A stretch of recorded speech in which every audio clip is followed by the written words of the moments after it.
Ngo kugira uburongozi bukuru bw'igihugu bushobore gukorera neza abenegihugu, ngo urwego nshingwabikorwa rwa leta rugiye kwigabura kugira ngo bakwire hagati mu gihugu. Ivyo nivyashikirijwe na Evariste Ndayishimiye, umukuru w'igihugu c'u Burundi, mu kiganiro yagiranye n'abenegihugu kuri uyu wa 29 Kigarama, mwaka wa 2021.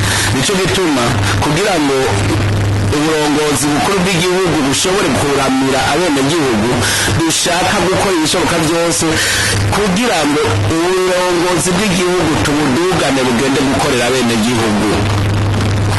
Ni ukuvuga yuko urwego nshingwabikorwa rwa leta rutegerezwa kwigabura kugira ngo tuje hagati mu gihugu. Turakeneye kubona ubushikiranganji bwose bwibona muri komine.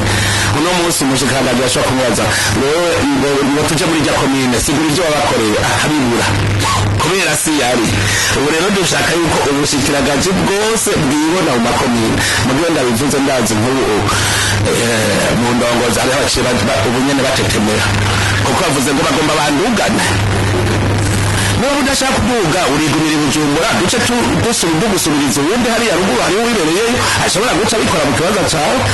Mugabo ni wawe wemeye gukorera igihugu ni kiri Bujumbura, igihugu kiri muri benegihugu. Utemera rero kuja gukorera abenegihugu, uwo nawe nagenda abe muri bo akorerwe, nawe agira abandi bamukorera.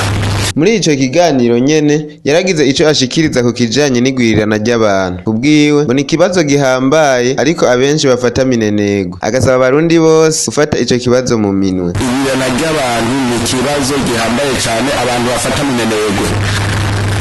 Hariho abantu murambona nk'ugasanga afise abana 8. Abana 8 hageze ko aja kw'ishure agaca yiruka kurondera umuvyara we mukuru we ngo rega ngo namukuntu wamfasha ngo abana ngo je nabuze amahera kubajana kw'ishure. Igihe wabavyara ubamubwiye ngo uraburitegura niwe uzoriha amakaye je ndiko ndavyara abana.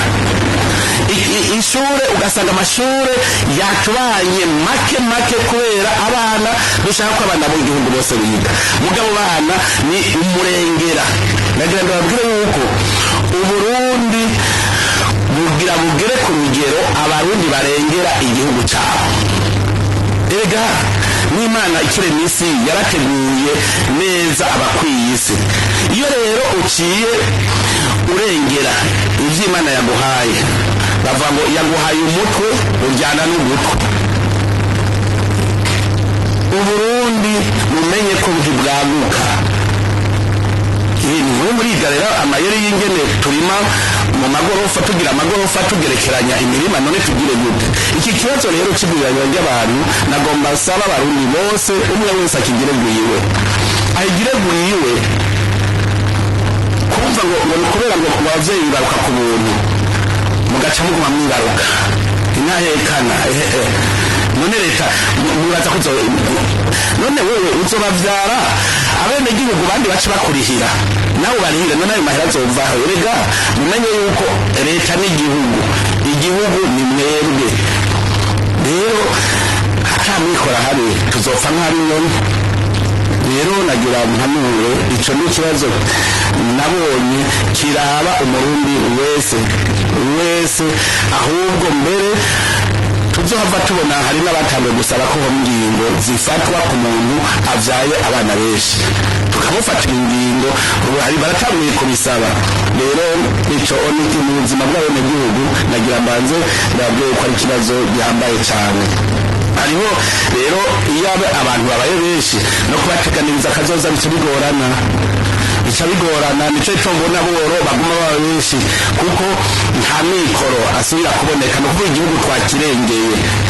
Rero ejo ntihagira abazovuga ngo uburongozi bw'igihugu bwananiwe, mu gihe ari twebwe abarundi nyene turiko turinaniza mu kuzana ibintu vyinshi. Mwomenya ko muri ico kiganiro abenegihugu bari ku kibuga citiriwe Intwari bahawe umwanya wo kubaza ibibabakiye umukuru w'igihugu, ndetse n'abari kure yaho ico kiganiro cariko kirabera bakaba bararonse ako karyo baciye ku muhora wa telefone.